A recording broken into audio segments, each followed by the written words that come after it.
Now, as you know, we worked with Untold Tales on our 12 Days of SwitchUp series, which was amazing, by the way. Congratulations to the winner of the OLED. They've sponsored this one, and we're able to give away quite a few copies, and there's quite a new bit of content in this title if you're familiar with it from the past. Hello everyone, welcome back to SwitchUp, and to a video where we're going to look at a party game. We've played quite a few over Christmas, haven't we? Yeah, those classic local multiplayer party games, the frantic ones where everyone's screaming at each other. What Christmas is all about, isn't it? So with that in mind, yeah, we've got one to talk to you about today. So the game is Tools Up. As I said, it's one of those frantic multiplayer games where everyone needs to help each other out. And yeah, it's a lot of fun. We're going to talk to you about what the game's about and the new content in this particular version. Yeah, so the Ultimate Edition, what's in it? Well, let's find out.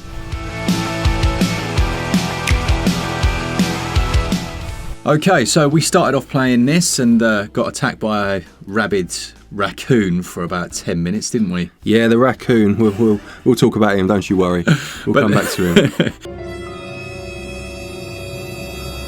But there's far more to the game than that. So let's start off with the basics then. The general idea is that you're trying to renovate a number of different properties, starting at number 1 in this large block of flats, and things gradually get more challenging. But we'll start off with the simple structure of how it works. Yeah, so on every stage then you'll see a blueprint that you need to pick up. Holding down the X button once you have it in your hands will reveal exactly what needs doing for that particular house. So it could be that walls need papering, floor needs tiling, it goes way past that, but as you say, starting with the basics, and you'll need to find the tools at your disposal within the house and obviously start the work at hand. Now with the blueprint in hand, you can also rotate the map, and it's the only time you can rotate it, and you will need that because certain things may go missing, and they definitely do in that flipping raccoons in the stage. But you can also use it to highlight some objects if you're missing things when it comes to the tidy up phase. I'm not sure how I feel about having to hold the map, but you know, it is there, you need to go grab it. It would have been nice if once you got it, kind of added to your inventory, wouldn't it? Yeah, so you could pull it up at any time, that would be good. But you really do have to work together in games such as these. So it could be that one room needs the floor doing, one room needs wallpapering or painting, say for example, and you need to start coordinating what you're going to do, who's going to do what job, and really working together, and communication is key, isn't it? Yeah, so as Glenn says, once you've got an idea of what you're doing, it may be things like replacing the carpets, and it starts out quite simple. You'll have a roller carpet. Sometimes that gets delivered to the door as well, which is quite cool, and it has been delivered to the wrong house before, which is quite funny. Oh, okay, I've not seen that. Yeah, that is quite interesting. So as you're waiting for that delivery, it may be that you start to pull up the old floor, start to get rid of some of the rubbish, or just put things in rooms where they're not in your way. And again, that planning, that pre-planning is really important if you want to get the 3 stars, which is, you know, your ultimate aim for the stage. I mean, you don't have to get them, but in games such as these, you know what it's like. That's what you want, isn't it? You keep replaying levels until you get those 3 stars. Yeah, Glenn is a bit of an overcooked aficionado, so I could see him twitching when we got a 1 star. Yeah, it's almost an insult. Yeah, you were like, no, line it up again. So yeah, you're battling against the time. In the corner of your screen on the top right, you can see the percentage bar, which is essentially your overall progress towards finishing the job. Now, to get the 3 stars, you obviously need 100%, but you don't need 100% to get like 2 stars and 1 star. So as well as newer houses having more rooms, it could well be that certain hazards start to crop up as well. For example, it could be like a marble floor that's very slippery, and it just delays you those few seconds each time. It could be the layout of the level, or having to move furniture and having to think about obviously the physics involved in getting it through a doorway. You'll just start to find these hazards, and that does tie into some of the extra content that's been added to this particular version, where there are hazards aplenty.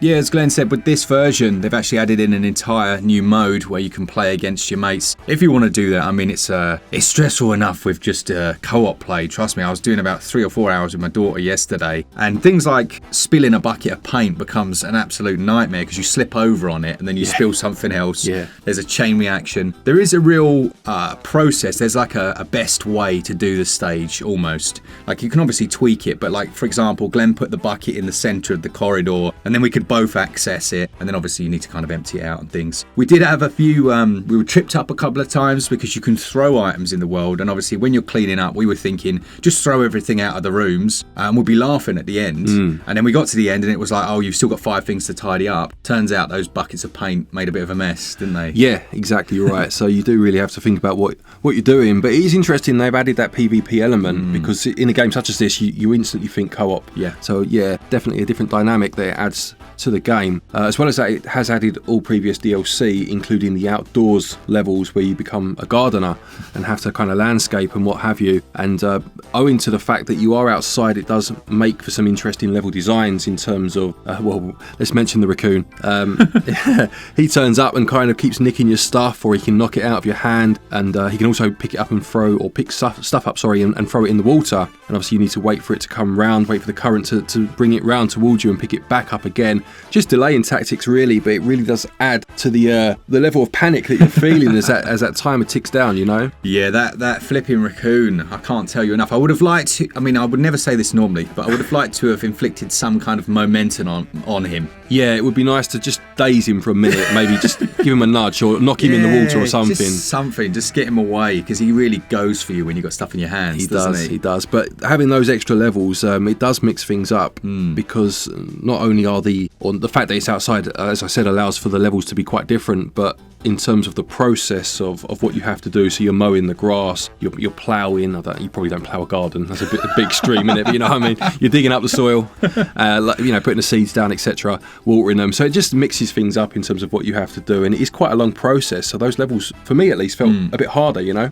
Yeah, so the incentive for getting 3 stars, it's basically free coins, and then you use those to unlock different character skins and things like that. So it's mainly just enjoyment, you know, and plus personal pride. And I do think that goes for a lot in a game like this. Yeah. You know, even if there was nothing unlockable, it's just about getting the 3 stars. In such a game, for me at least, that's a big part of it. But yeah, those extra skins, you know, they're pretty wacky characters, aren't they? You had like a pumpkin man, and you know, there's a horse, and all in worker clothes with bellies hanging out and stuff. You know, it's just pretty funny. So as Glenn said, this is like some of the other co-op games that you've played on other platforms, but I will say it is one you can do solo a little easier than some of those. You know, like you just go room to room, and it seems to adapt based on how many players are playing. Okay. In terms of times and things like that. I do find that having the option as well to switch off the timer, so you can play through all these levels without any timer at all. Just kind of chilling and doing it that way.